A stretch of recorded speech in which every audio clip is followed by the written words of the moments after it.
maaf, koperasi Desa Merah Putih itu. Saya takut ekspektasinya luar biasa, wong itu dibentuk semuanya isinya hanya 20 orang kok. Sementara yang sudah kita lakukan program itu misalkan KBR itu cukup luar biasa. Bank Pesona itu luar biasa. Kalau semua ditangani koperasi Desa Merah Putih, gas ditangani koperasi Desa Merah Putih, bibit padi koperasi Desa Merah Putih.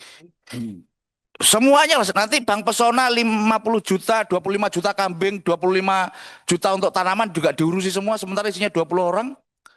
Nah, saya kira kalau maksudnya itu menurut saya mau dipertimbangkan.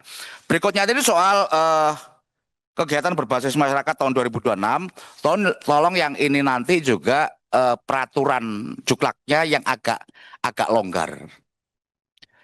Berbagai konflik tanah tadi misalnya yang disebutkan oleh Pak Sumail di dapilnya, yang kebetulan dapilnya sama dengan saya misalkan, soal kapuk tadi itu misalkan contohnya, itu kan soal ketidakjelasan status tanah.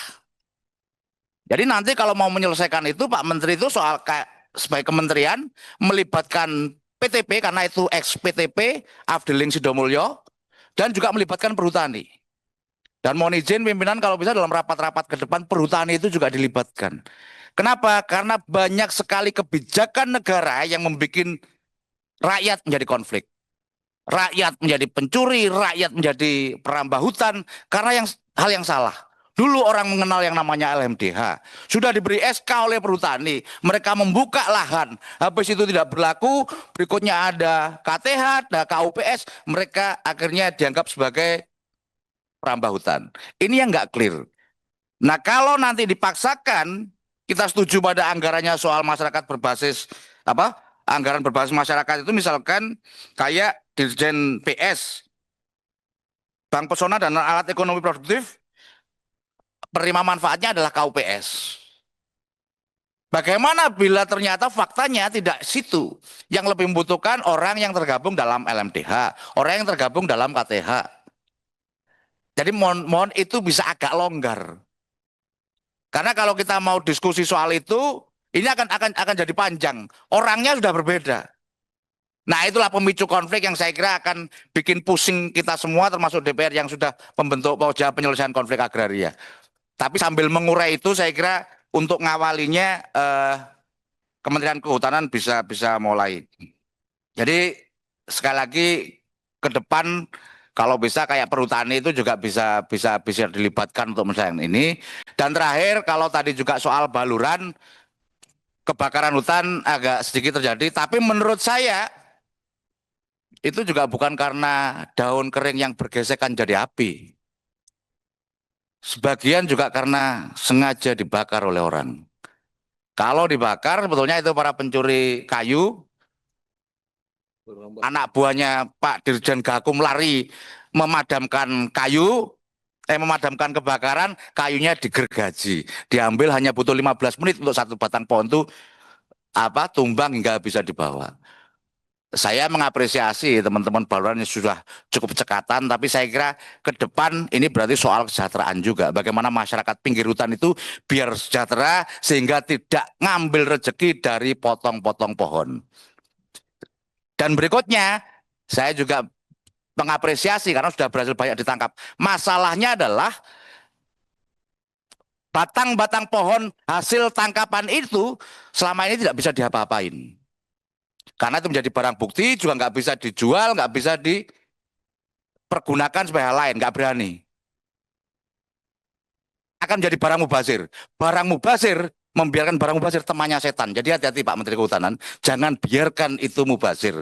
Saran saya bisa berkoordinasi dengan Kementerian Kelautan, karena kalau yang di KKP, dulu itu memang pelaku illegal fishing kapalnya tidak boleh dijual. Sekarang boleh dimanfaatkan untuk nelayan. Nah, saya kira jalan menuju surga Pak Menteri Kehutanan akan lebih lapang kalau batang-batang pohon hasil curian yang ketangkep itu bisa jadi musola-musola wakaf yang berada di sekitar hutan. Kurang lebihnya mohon maaf. Assalamualaikum warahmatullahi wabarakatuh. Jangan. Biar Terima kasih Gus Soni pencerahan di penghujung rapat kita pada hari ini. Selanjutnya Pak Sulaiman, kami persilakan. Baik, terima kasih pimpinan. pimpinan dan segenap anggota yang saya hormati, Pak Menteri, Pak Wamen, Pak Sekjen, dan seluruh jajaran. Pertama, saya juga mengapresiasi Pak Menteri dari penjelasannya, kemudian semua pertanyaan dari anggota sudah dijawab dengan sangat sempurna.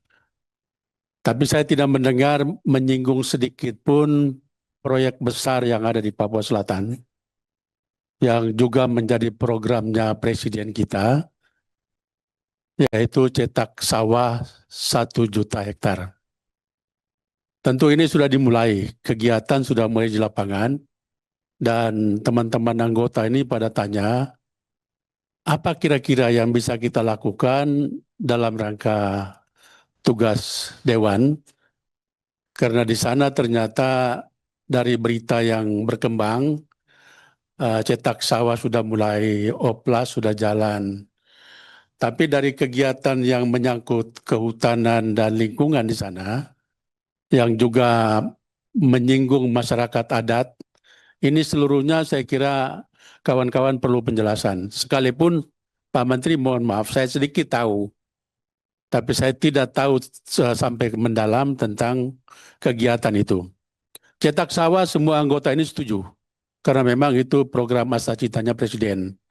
Tetapi untuk kegiatan yang terkait dengan kehutanan, kawan-kawan ini butuh penjelasan Pak Menteri.